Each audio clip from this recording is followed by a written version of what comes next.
Test में આવી હતી તો ચડી ગઈ મધ્ય પ્રદેશના જામપુર જિલ્લાના બાબરા ગામમાં થયો હતો. તેમના પિતાનું નામ સીતારામ અને તેમની માતાનું નામ જગન્ના દેવી હતું.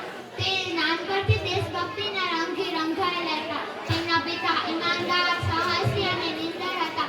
આ બધા ગુણો તેમને વારસામાં મળ્યા હતા. અને પિતાને મદદરૂપ થવા માટે નાની વયે શિક્ષણ છોડ્યું અને ફરી 14 વર્ષની વયે શિક્ષણ શરૂ કર્યું. બનારસ ગયા ને ત્યાં સંસ્કૃત શાળામાં અભ્યાસ કર્યો. ગાંધીજીના અસહયોગ આંદોલનમાં જોડાયા. આઝાદીની ઘોર દેશ અલગ ગયા. તેમણે પોતાનું નામ સંસ્થા આઝાદી નીચેથી નીચે આ બધા પૂરા આવે છે વિડિયો ઉતારે તો આમાં